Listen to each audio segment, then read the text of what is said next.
Beleza, pessoal. Então vamos agora falar sobre o TMI, Dry Needling, né, com ênfase no modelo neuropático, visto que esse é um recurso que é bastante efetivo no controle da dor e muitas vezes nós conseguimos utilizar esse recurso sem afastando a necessidade de utilizar a medicação, mesmo naqueles casos onde nós temos eminência da internação ou diminuindo muito o uso da medicação ou às vezes até erradicando a medicação, né? Tanto para o controle da dor quanto para a inflamação, porque nós podemos utilizar o TMI, né, neuropático associado também a condutas de eletroterapia com laser arseneto de galho e também eletroanalgesia e também terapia combinada com o TMI, certo? Então, vamos lá. Primeiramente, né, o que é o agulhamento seco, né? Vamos falar sobre o agulhamento seco. O agulhamento seco, conforme até o The Journal of Manual and Manipulative Therapy, volume 14, número 4, de 2006, né, da onde nós tiramos a regulamentação para o Conselho Federal de Fisioterapia, né, do Acordo 481, nós configuramos de acordo com esse artigo, né, do jornal de Manual e Manipulative Therapy.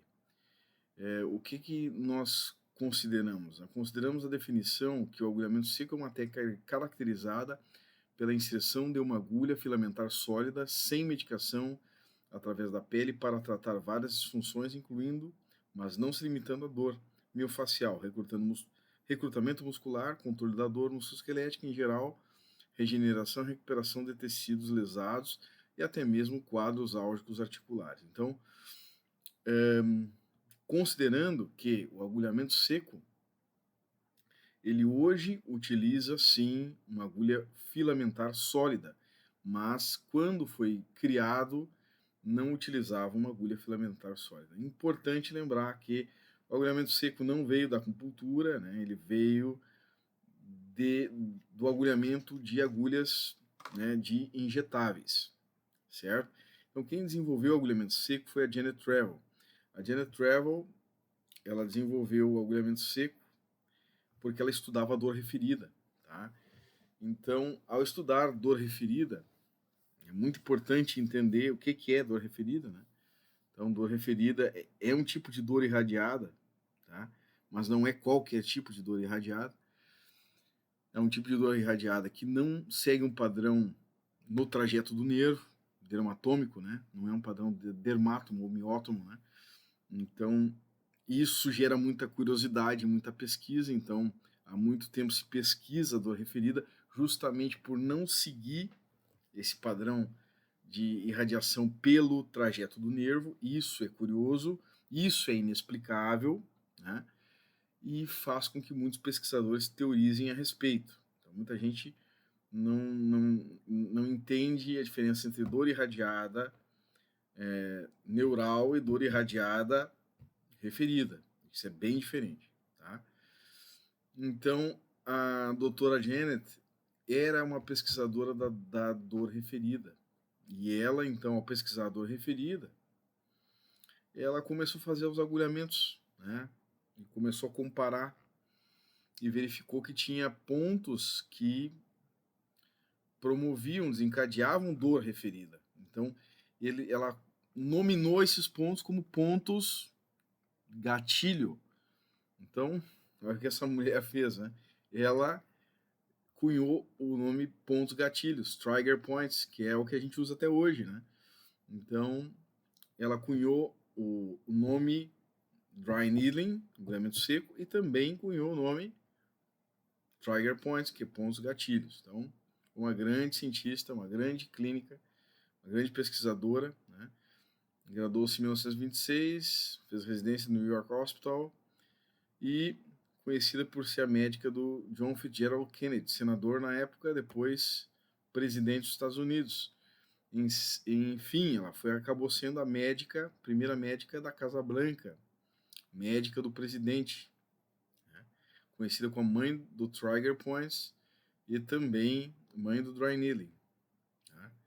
E ela utilizava agulhas hipodérmicas, né, tipo de insulina, com luz, com lúmen. Então não eram sólidas, né? E não tinha nenhum conhecimento de medicina chinesa, ou etc. Então, depois, com o passar do tempo, é que essa agulha foi trocada. Foi um outro pesquisador que passou a utilizar a agulha de acupuntura e tem todo sentido. Então, aqui, ela na Casa Branca, com o John Fitzgerald Kennedy, JFK, né? E ela, inclusive, ela tratava uma dor miofascial, né? Inclusive, ela indicava a cadeira de balanço, the rocket chair, para uma terapia oscilatória para ajudar nessa dor que ele tinha, essa dor lombar que ele tinha. Bom, ela dizia, life is like a bicycle, you don't fall off till you stop pedaling. It's better to wear out than to rust out. So keep pedaling. Que ela dizia, então, a vida é como andar de bicicleta, então você não cai até parar de pedalar. É melhor o desgaste do que a ferrugem. Então, te mantenha pedalando. Então, na realidade, né, dá para utilizar ali com a evidência atual que nós temos hoje, que é muito melhor a atividade do que o repouso, né? Então, uma mulher realmente à frente do seu tempo, né? Diga de antemão, não era feminista, né? E depois disso veio o Carol Levitt. O Carol Levitt veio olha, depois de um tempo, né, um gap enorme, né, um grande gap, ele veio então a pesquisar o efeito fisiológico da inserção da agulha. E ele também começou a utilizar as agulhas de acupuntura, né? Bom, qual é a vantagem de usar agulha de acupuntura? Usar agulha de acupuntura em função de que a agulha de acupuntura ela é mais flexível, então ela não machuca tanto, né? Uma agulha rígida, né, como uma agulha de seringa, que nem a da Janet Trevor usava, ela machucava muito, tinha bisel, ela cortava o tecido, e a agulha de acupuntura, não, ela é flexível, né? Se ela encontra um tecido conjuntivo, uma bainha de um nervo, a tendência dela, ela encontrou uma superfície um pouco mais rígida, ela desvia. Então, ela é mais segura por ser flexível. Além disso, ela é praticamente auto-estéreo, né? Porque, vamos supor, ela não tem lúmen, não tem luz. Então, não acumula líquido dentro do interior que nem a agulha da Janet Travel, que era agulha hipodérmica, né? Então, o que acontece? Ela não gera material dentro dela para contaminar. Então, ela é uma agulha que um vírus não vai, né? Um vírus, por exemplo, do HIV, vai se auto-oxidar, tirar ela dali, tá? De dentro do tecido, né? Então, é uma agulha muito mais segura, por vários motivos. A agulha da acupuntura, ela é uma agulha muito mais segura e, digamos assim, muito mais prática para agulhamento seco. Não tem por que usar uma agulha, digamos, usar uma agulha de hipodérmica, né, para, digamos, para fazer infiltração, se o agulhamento é seco. Então, é melhor fazer realmente com agulha de acupuntura. Então, foi por isso que evoluiu para agulha de acupuntura. Depois veio o Shangun, que era médico também, todos eles eram médicos, né? Mas o Shangun, todos eles médicos, mas com, digamos, um jeito de fisioterapeuta, um pensamento de fisioterapeuta, né? O Shangun, e manipulativos, né? Meio fisioterapeutas, meio manipulativos. O Shangun, canadense, né? Dá para ver ali a carinha dele, ó, canadense mesmo, né? Canadense do norte da China, mais ou menos. O Shangun, sino-canadense, ele então, ele começou a ter uma resistência com o nome Dry Needling e tal, ele começou a utilizar agulhas maiores, porque ele começou a tratar, entende? Começou a tratar dor miofascial de origem neuropática, ou seja, radicular, né? Dor miofascial de origem da disfunção radicular, né? Então, vamos imaginar ali nervo vasorium, vase nervum, né? Então, disfunção na raiz que gerava dor miofacial. E essas disfunções ali radiculares eram melhor tratadas com agulhas um pouco maiores, né, do que a agulha do Carol Levitt, que ainda era uma agulha mais menorzinha, né, do tamanho da agulha que era da Janet Travel, que era agulha de seringa, né, ainda. Então, ele já começou a fazer um procedimento um pouco diferente de simplesmente agulhar um trigger point, né, que era o promover dor referida. Então, ele mudou um pouco o procedimento. Então, ele já dizia assim, ó, eu não faço acupuntura. Primeira coisa que ele diz, não faço acupuntura. Não faço nada de acupuntura. Mas também não é dry needling isso aqui. Então, não é dry needling porque não é exatamente trabalho em cima do trigger point. Então, ele escreveu um livro dizendo isso, né? O meu trabalho é diferente. O meu trabalho é IMS, Intramuscular Stimulation, estimulação intramuscular. E não é exatamente acupuntura nem dry needling no começo. E ele escreveu esse livro, The Good Approach to the Treatment of Chronic Pain, certo? E, na realidade, foi o princípio do dry needling neuropático, né? Depois veio a se chamar dry needling também, né? Uma vertente diferente do dry needling. Porque, na realidade, é dry needling também, é agulhamento seco, né? E, na realidade, tudo isso, na realidade, a gente vai chamar hoje de terapia manipulativa intramuscular, né? TMI, Intramuscular Manual Therapy, né? Dentro da terapia manipulativa, né? Abraçado, inclusive, pela IFOM, né? Pelos terapeutas manipulativos, fisioterapeutas manipulativos, né? Então, o Gun, então ele escreveu que justificou bem no livro, né, o que é o tratamento dele, né, tratando a dor crônica, né, e de origem radicular, né, radiculopática, ou seja, neuropática, certo?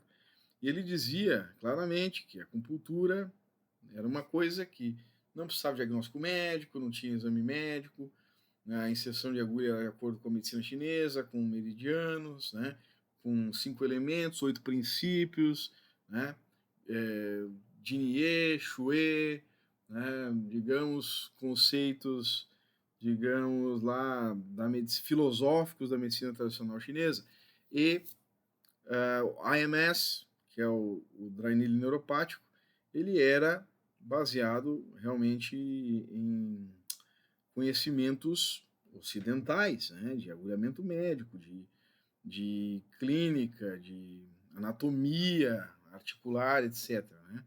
Musculoesquelética, neuromusculoesquelética, enfim. Tá? Então, o dry needling neuropático, por Chang, tratando a dor miofascial de origem neurogênica, ou seja, radicular. Nosso protocolo hoje, né, trata a dor musculoesquelética articular, neural e miofascial. Né? A aplicação tende a ser mais profunda, a nossa aqui no Brasil, né? É diferente já do protocolo Tiangun, né? Então já tem umas evoluções, né? Não visa disfunção miofacial ou miopatologia, consiste no agulhamento de trigger points, mas sim de outras estruturas. Né? Da mesma forma que o Tiangun, mas já evoluiu, né, para funções articulares de uma forma com outros protocolos, né? Então, ela tem uma ação rápida, tem uma ação resolutiva, existem protocolos mistos, com abordagens tanto neuropáticas e do modelo Trigger Point, e existe também o modelo regenerativo, para gerar efeito piezoelétrico em tendões rompidos também, e ligamentos, né, para facilitar a cicatrização, e já tem estudos de caso mostrando melhora na regeneração desses pacientes. Né? Então, em geral, contraindicações do dry needling são, digamos, parecidas com a da acupuntura, né? Paciente com fobia à agulha, recusa, que não confia na técnica, emergência médica, áreas de linfedema, quando é imprópria por algumas razões, né?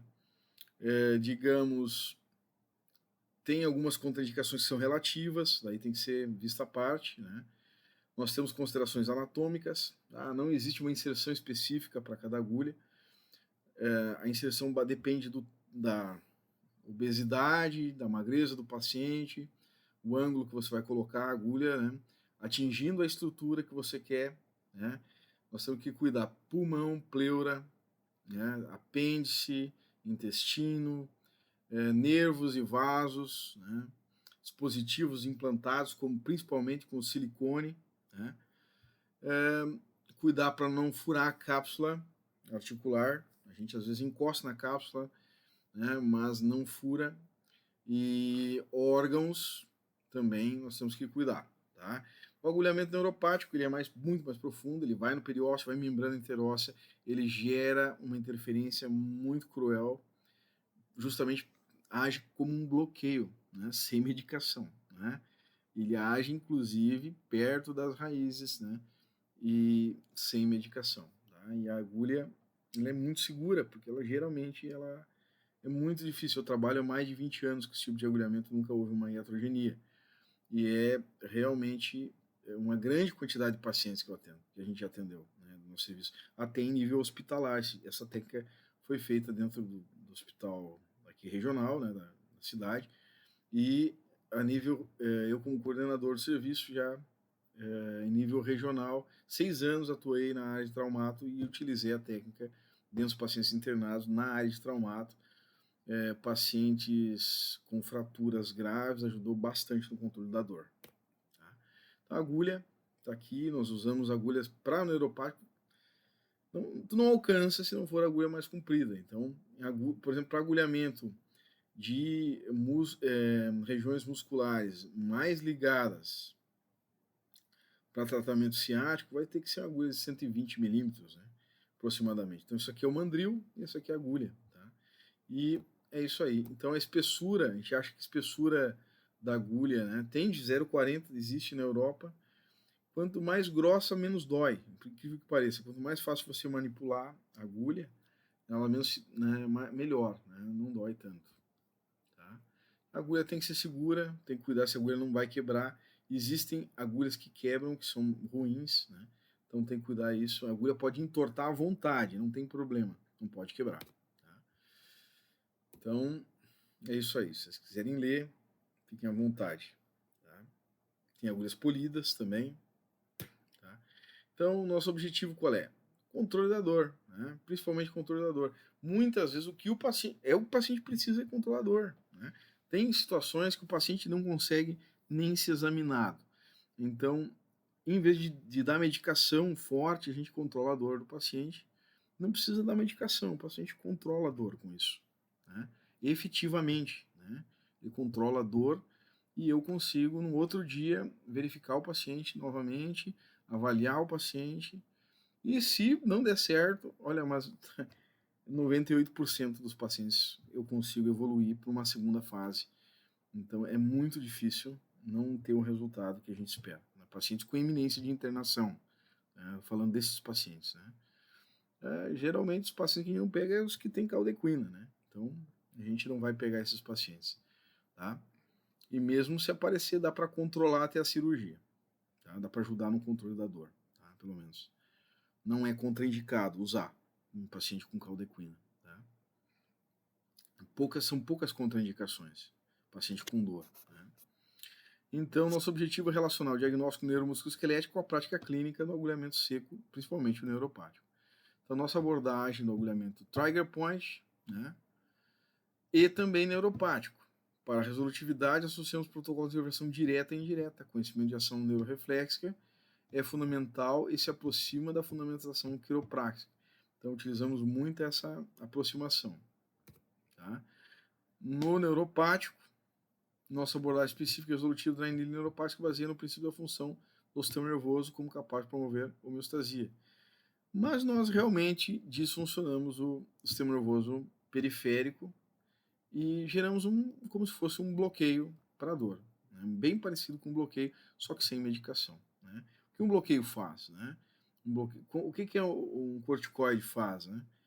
Ele gera uma disfunção, né, periférica. E nós, com o modelo neuropático, nós também geramos uma disfunção que dura algumas horas. Né? E, digamos, o paciente se sente um pouco esquisito, mas a dor fica em torno de até 72 horas controlada. Então a gente pode repetir o processo. E nessa repetição do processo, a gente vai desinflamando o paciente e vamos repetindo até o paciente melhorar. A gente tem um tempo, né? Então a gente desenvolveu um protocolo, a gente tem um tempo para controlar. Se não melhorar, a gente tem que encaminhar isso para outra esfera, né? E até mesmo considerando procedimentos cirúrgicos. É a última esfera dentro da terapia física, dentro digamos, uma urgência para dor, né? Então, o drainage neuropático é uma grande ferramenta, tá? Então, é alívio da dor. Então, nós temos tipos de dry needling. O trigger point é um modelo, né? É uma forma de atender totalmente diferente do regenerativo, que é totalmente diferente dos modelos neuropáticos. Então, não tem nada a ver. Tu vai ativar o trigger point, o outro vai ser onde está rompido, e a outra é o neuropático, que você vai atuar próximo da raiz, próximo da membrana interóssea, próximo onde tem muita terminação nervosa, onde você vai gerar uma interferência e o paciente não vai sentir dor, ele simplesmente diminui bastante, gera uma hipoestesia muito forte, certo? Como se fosse um bloqueio. Tá? Então, a aplicação para o dry needling, modelos trigger points, ponto gatilho, para síndrome miofascial, né? Fibromialgia, dor muscular, dor neural, também neuropraxia, sonotimese, etc. Né? Funciona. Né? Também tem neuroregenerativo, né? Problemas articulares, controle da dor. Não vamos tratar depressão, não vamos tratar ansiedade, isso é coisa para acupuntura. Tá? Aí diferencia, certo? É ortopédico, dry needling é neuromusculoesquelético. Esse é o objetivo do dry needling, principalmente o modelo neuropático. Tá? Então, o dry needling regenerativo, nós vamos usar para tendinopatias, né, espessamento de tendão, né, principalmente na fase aguda, calcificação, tendinopatias calcárias, distensões, lesões ligamentares, roturas miotendíneas. Então, esse é o nosso objetivo. Modelo Trigger Points, funções musculares primárias, lesão direta no músculo, né? Uma rotura, ou, digamos, uma distensão, uma contratura, né? Lesão direta no músculo, uma contusão, né? Trigger Points como uma manifestação reflexa articular, então se tu tem uma disfunção articular, tem Trigger Point junto, né? Várias técnicas de quiropraxia mencionam isso, né? E trigger point pode ser secundário, né? Não é só quiropraxia, né? Na literatura, né, o Jan Domerholt cita isso, que o trigger point pode ser uma manifestação, tá na evidência, tá? Pode ser uma manifestação, pessoal da manipulativa ortopédica, já que vocês gostam de evidência. Vamos lá. Jan Domerholt cita isso em vários artigos, né? Onde pode ser um reflexo, o trigger point pode ser um reflexo da disfunção articular. Isso está no FEI, lá da quiropraxia também. Quem não gosta desses modelos, né? Mas tem a ver, porque está na literatura da baseada em evidência também, por exemplo, de trigger points em disfunções articulares, inclusive em osteoartrite. O paciente com osteoartrite tem trigger points periarticulares, em musculatura periarticular. Trigger point como manifestação de outra alteração orgânica, em víscera, por exemplo, foi visto que pacientes com endometriose, 9 em cada 10 mulheres com endometriose têm trigger point abdominal, trigger point abdominal. Então, 10 pessoas, né, com trigger point abdominal, 10 mulheres, 9 têm endometriose. Né? Então, uma e a outra tem cistite. Então, né, realmente, o trigger point ele ajuda muito até na clínica, né? Então, ele ajuda na clínica para algumas disfunções. Por exemplo, é preditivo para esse tipo de disfunções quando tem uma mulher com um trigger point abdominal, no reto abdominal. Né? Importante, certo? Então, isso aqui tem evidências também, tá bom? Então, hoje em tudo, essa febre de evidências. Né? Bom, vamos lá. Coluna vertebral, vamos nessa. Dor. Dor pode ser local ou dor irradiada. Lembrando que a dor irradiada, ela é uma dor que se espalha para algum lugar. Né? A dor local, ela fica lá naquele, né, esclerótomo mais específico, né? E você palpa na vértebra, dói ali, né?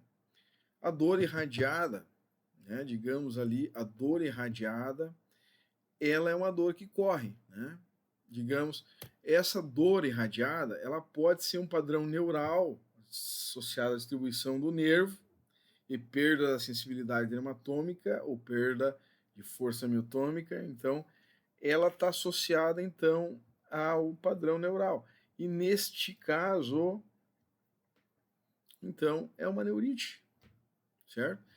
E a dor referida não apresenta padrão de distribuição da dor, né? Então, não está relacionado ao trajeto do nervo, tá? Não está relacionado ao trajeto do nervo. Então, tem alguma coisa aqui, ó, certo?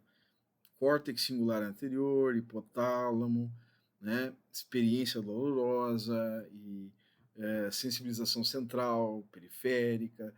Ninguém sabe. Se alguém disser, ah, eu sei, está mentindo, tá? Porque ninguém sabe ao certo. São teorias ainda, tá?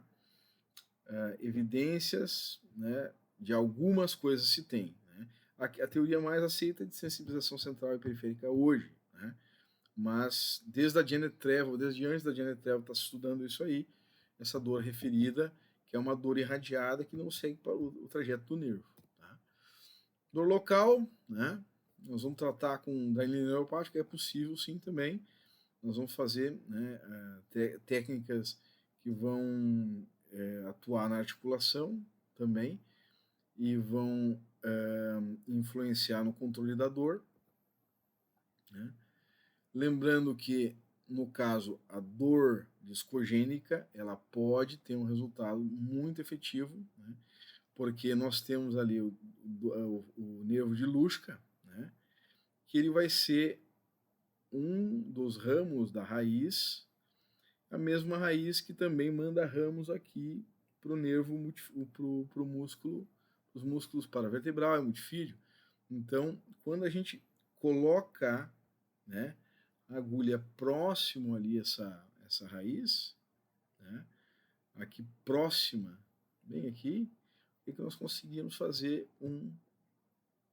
uma interferência que gera analgesia lá dentro do disco também. Né? Conseguimos diminuir a dor discogênica também. Tá? É possível através do agulhamento neuropático. Tá? E tratamento de radiculopatias cervicais também, seguindo, né, algumas orientações do protocolo, nós fazemos com dry needling neuropático, e também ali o dry needling, os trigger points associados, que vão estar associados também a gente vai tratar. Tá? Bom, nós vamos avaliar a questão da alodinia. A alodinia é importante. O que é alodinia ou alodínia? Tanto faz. É a dor, um estímulo que normalmente não provoca dor. Isso é um critério para avaliação nosso. Tá? Então, nós conhecer o conceito de dor referida é importante para o tratamento do dry needling. Isso é muito importante.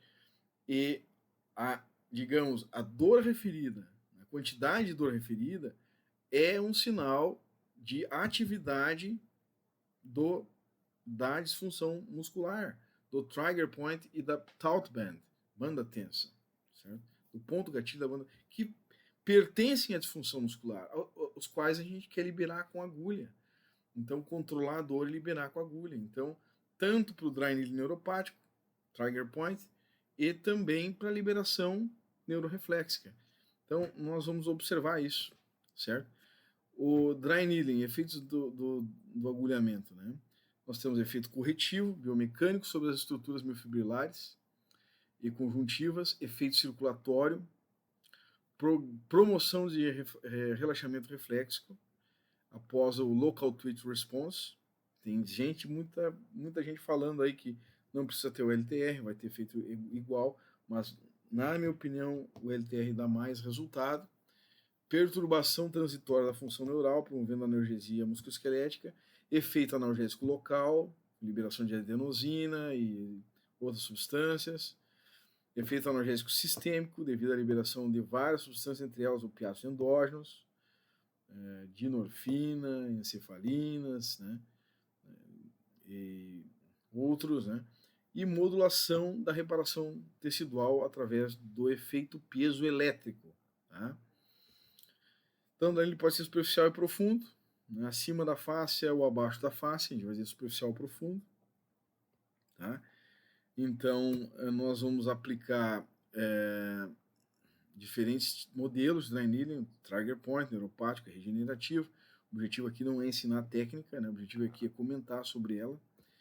E o modelo trigger point tem várias formas de aplicar, tem várias formas, vários protocolos.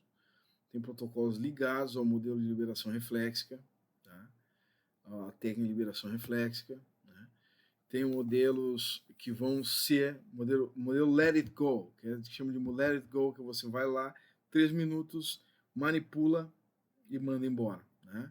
Certo? É uma agulha só. Tá? Tem modelos estáticos que mimetizam o neuropático para o trigger point, né? Que usam modelos abordagens do neuropático, parte da abordagem neuropática para o trigger point, que manipulam, e também modelos que, digamos, só vão inserir agulha apenas e promover rotação na agulha e enovelar o tecido conjuntivo, fazendo trações do tecido conjuntivo, ou manobra de Hong, né? Para, digamos, tem manobras também mais específicas que se faz quando tem fibrose e calcificação para dissociar internamente esse tecido. Tá? Então, ali os nós, né, trigger points, né? Então, o trigger point é um ponto de hiperreptabilidade, pode acontecer de um trigger point existir a vida inteira, né? Nós temos trigger points de uma vida inteira, então existem trigger points que são crônicos, que têm até calcificação, fibrose, né? Que estão adormecidos, que estão inativos. Então, tem trigger points que não estão adormecidos, que não vão ter dor referida, certo? Que depois de estimulados, eles passam a ter dor referida. Então, isso é muito importante, tá? E o que acontece? Tem trigger points que você não tem dor, o paciente não tem dor, você agulha, ele começa a ter dor, assim que você ativou ele. Então, esse paciente você tem que fazer alguns protocolos para controlar a dor depois.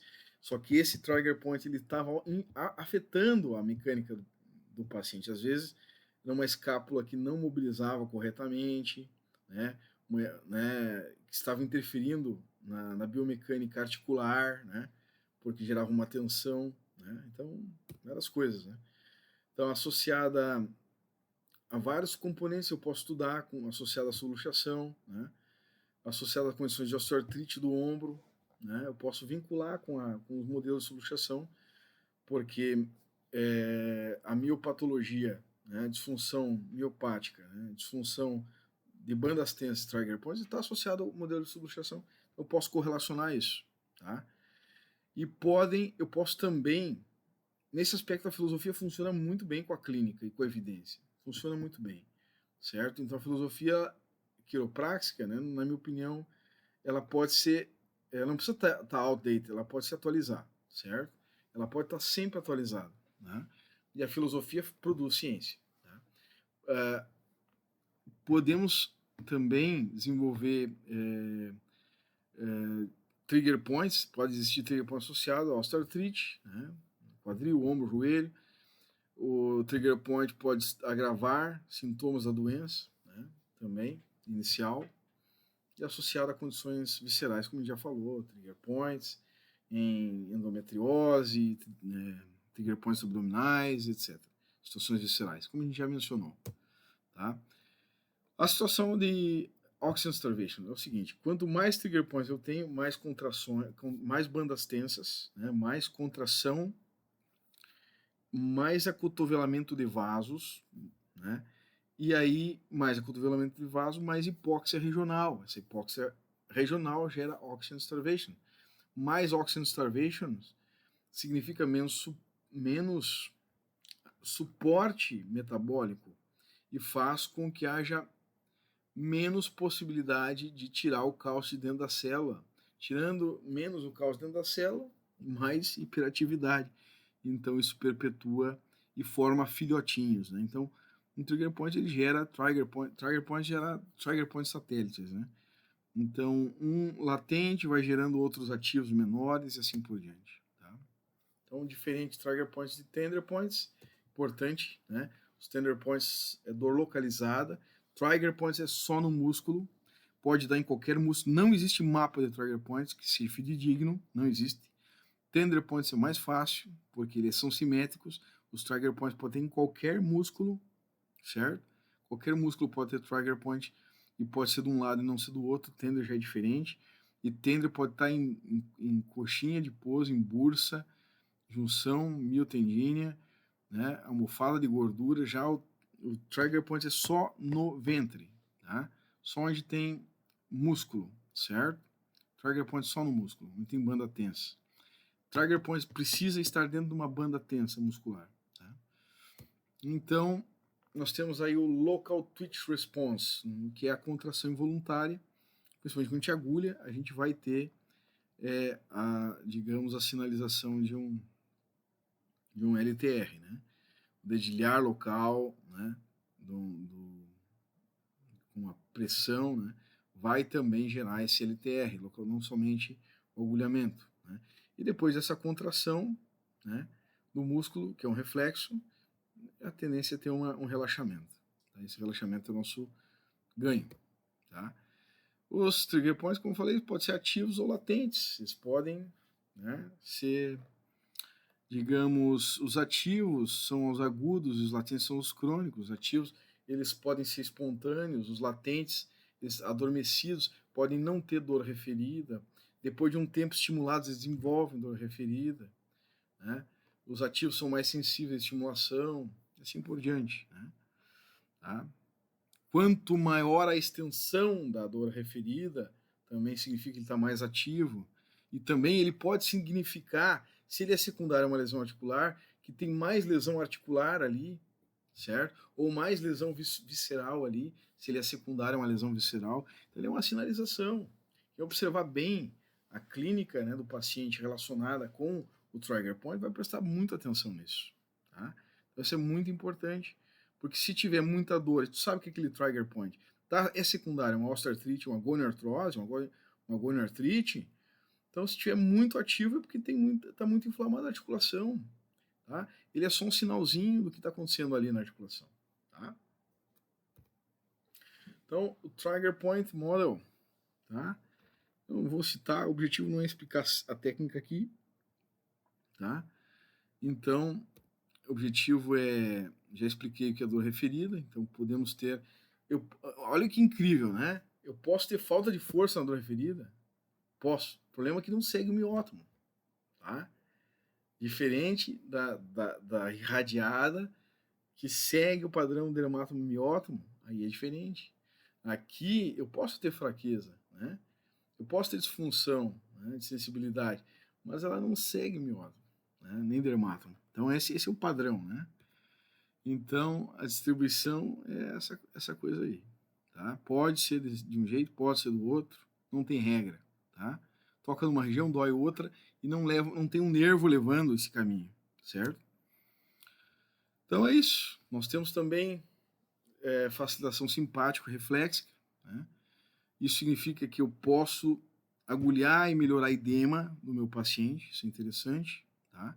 O agulhamento, alguns protocolos neuropáticos melhoram o edema no paciente. Aqui na banda tensa, primeiramente descrita por Gervin em 1997, eu vou procurar dentro dessa banda tensa, vou lá palpar essa banda tensa, ali eu vou localizar. Eu posso tratar a banda tensa, inclusive, com agulhamento superficial e também profundo, tá? E localizar dentro dessa banda tensa os trigger points, tá? Lembrando que é importante tratar a contratura, tá? Preventivamente, principalmente em atletas, porque é onde tem um lugar contraído demais, tem outro lugar estendido demais, né? Então isso é bastante importante, tá? É o que nós temos aqui, né? Contraiu aqui, mas alongou ali. Então aqui pode romper, né? O cara vai pro jogo, né? O cara tá com, né, vamos supor, adutor todo contraturado. Uma parte dele ele vai cruzar uma bola, uma parte dele pode romper se ele estiver muito contraturado, tá? Então é isso, tá? O que mais nós temos aqui para falar? Avaliação, eu não vou explicar aqui todo, né? Meu objetivo, como é que eu palpo para localizar, tá? Uma coisa interessante, né? Os três modelos, né? O trigger point mecanicamente profundo pode perturbar nós de contração, esticar sarcômeros contraturados, reduzir sobreposição entre filamentos de actina e miosina. O modelo regenerativo, efeito piezoelétrico da introdução da agulha, pode promover melhora na reparação tecidual. O modelo neuropático pode destruir placas motoras e causar desinervação de... Sim, mas não vai machucar o paciente. Tá? Em 2 horas ele tá, que é uma beleza. Em 1 hora ele não sente nada, só alívio da dor. Então, sente desconfortinho na hora, né? Isso é a nível de microestrutura, o que ele lesionou ali é irrelevante, certo? Tá? Então aqui mostrando, né? Não sei se isso aqui era vídeo, né? Tá? Deixa eu ver aqui. Para ser vídeo, não sei se vai rolar. Não, tá ok? Então, o ultrassom pode ser guiado. Isso aqui é um tendão espessado, tá? E aqui um tendão normal, na ecografia.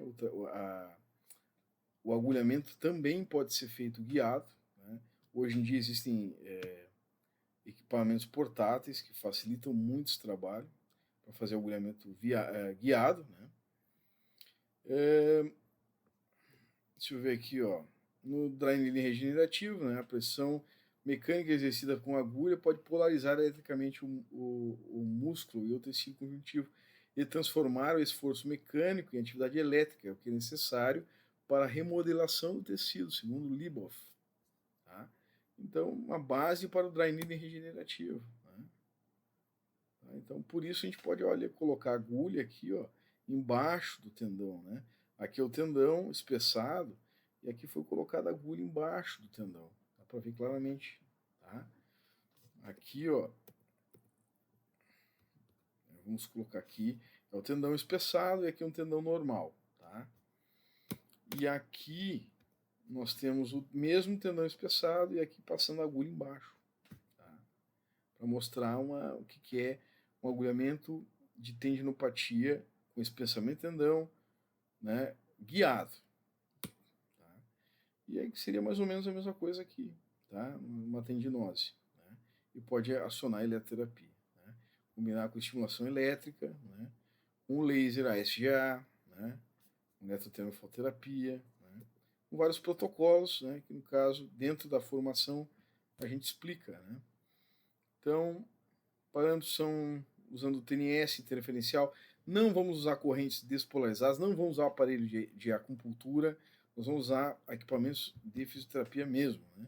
Que a gente conhece, que tem evidência das correntes, que a gente consegue saber que tipo de frequência está usando, que pega esses equipamentos chineses, a gente não sabe, as placas são soldadas, a gente não sabe o que tem ali naquele aparelho.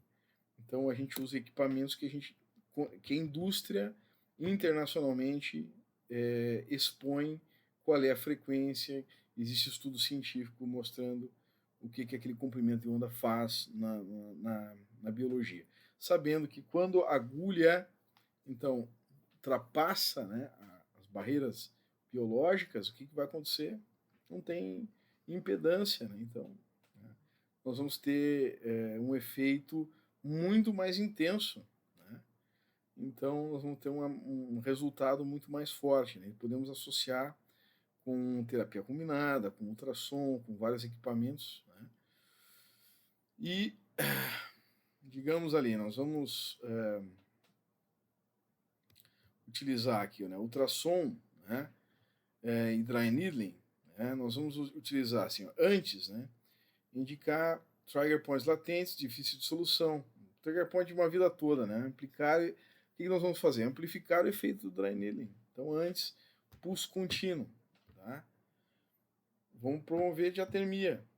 Daí depois, faço o agulhamento. O que eu vou fazer? Posso fazer depois de novo ultrassom? Sim, só que eu não vou fazer com contínuo. Vou botar um pulso de 5. Hoje em dia tem ultrassom de 5% de pulso, pessoal. Com a frequência de 100 Hz já, diferente daí. O que vai acontecer? Frequência de 100 Hz é analgésica, não gera calor, né? Uma intensidade baixa. Vai ser praticamente anti-inflamatório esse ultrassom pela essa calibragem. E analgésico. Então, aqui ele sairia berrando do agulhamento, não vai sair. Além disso, eu posso ainda usar um laser anti-inflamatório depois. 2, 3 minutinhos no ponto, faço agulhamento e faço laser depois. Ou faço o agulhamento e faço ultrassom depois com essa calibragem. Se eu for fazer antes, no caso de trigger point latente, eu faço com pulso contínuo ultrassom. Tá? Se o trigger point for ativo, então eu não faço antes, eu só faço depois. Daí faço com calibragem para diminuir a dor, né, do ultrassom. Né? Então a associação do laser eu já tinha falado agora. Né? Antes, não tem por que usar. Para que usar antes? Não tem por que. Agora depois, o que eu faço? Eu vou utilizar para diminuir a dor e o processo inflamatório que eu mesmo causei com a agulha. Certo? Eu usei né? E além disso, se ele está ativo, se ele já estava ativo, também o processo que existia nele, de inflamação que existia nele, no próprio trigger point. Então vai diminuir a inflamação e a dor, né? AMP cíclico, etc. Vai atuar na via que o laser atua, né? Certo? Diminuindo o metabolismo. Pressão negativa, dá para usar também, né? Trigger point latente, difícil de solução, né? Eu vou gerar uma variação de estímulo muito boa. Tudo que se faz para o trigger point é pressão positiva e a pressão negativa ela vai ajudar a variação de estímulo. Tá? Então, se eu tenho fibrose, calcificação, vai ajudar bastante. Depois eu agulho, depois eu posso de novo fazer pressão negativa. Durante, eu não faço em cima da agulha, eu vou fazer em outras áreas. Tá? Isso é importante. Não faço cupping, ou seja, ventosas, em cima da agulha, mas eu vou fazer antes para gerar variação do estímulo, porque imagina, a pressão negativa, digamos, vai gerar um efeito mecânico que vai variar o estímulo, e aí depois eu faço pressão positiva, então isso vai debelando, mecanicamente vai variando o estímulo e eu vou conseguindo mudar aquela fibrose, certo? Eu vou desenvolvendo os bridges, os protocolos, né? Tanto neuropático e assim por diante. Aqui pretensor da face lata, né? E assim por diante. Uma ação com laser, ao mesmo tempo com agulha, né? Tá? Então, aí desenvolvendo tratamento para hernia de disco e assim por diante. Né? Eu também posso usar para manipular os triggers em regiões específicas, certo? Aqui quadrado lombar, né? Aqui no piriforme, né? Aqui eu preciso de uma agulha mais profunda para atingir o neuropático, né? Na bursite subtrocantérica, tá? Aqui também, né, tem algum certo cuidado para fazer o agulhamento nessa região, né? Principalmente a região arterial. E era isso. Então, na realidade, né, não tem muito segredo. Lesões como essas aqui são difícil controle da dor, com o modelo protocolo do joelho, né, neuropático, são pontos fixos, né, de aplicação, nós conseguimos um excelente controle da dor. Né? Então, dentro da formação eu explico como é que a gente faz o protocolo, o protocolo neuropático, são pontos fixos, não interessa trigger point, e ele gera um excelente controle da dor. Né? Também para hernia de disco, dor lombar, né? Aqui para o agulhamento de pessoas, como é que a gente faz, né? Tá ali, direcionado para o câncer maior, para liberação de pessoas também, tá? Para fascite plantar, para entorse, né? No caso aqui com ruptura de entorse aguda, certo? Ali, para o joelho, né? Aqui para o ombro, o protocolo do ombro é fantástico também, certo? Nós vamos associar. E nós vamos sempre avaliando a dor do paciente, né? Para hernia discal, né? Controle da dor. E para tendinopatias, né? Para entorses, né? Fraturas, pré e pós-operatório, excelente. Né? Então é importante o seguinte, nós vamos observar conforme a complexidade que nós temos, né? Principalmente nos casos de hérnia discal, quando é aguda, né? Temos que cuidar os casos de quando tem suspeita de dor em cela, né? No caso aí tem que, se a dor em cela tem que caminhar para a emergência cirúrgica, 48 horas, né? se tem perda vesical com o esfíncter, né? Precisamos cuidar isso. Isso é uma questão porque o dry needling ele não contraindica o atendimento, só nós temos que cuidar. No caso de síndrome da cauda equina, o tempo, nós não podemos tirar o tempo do paciente. Se o profissional de primeiro contato precisa saber identificar síndrome da cauda equina, porque ele não pode perder o tempo do paciente. Se ele está já em agendamento, ok, a gente pode ir atendendo para controlar a dor, mas nós não podemos perder o encaminhamento. O paciente tem que ser encaminhado. Se ele já foi encaminhado, ok, está aguardando ali para ser operado, a gente pode ir atendendo para fazer o controle da dor, não tem problema nenhum. Tá? E se não é cauda equina, a gente tem condições de atender e passar de fase, né, seguindo o nosso protocolo C1, C1A, B, C, C2, CA, B, C, C3, C3A, B, C e assim reabilitar o paciente. Tá? Então era isso. Obrigado.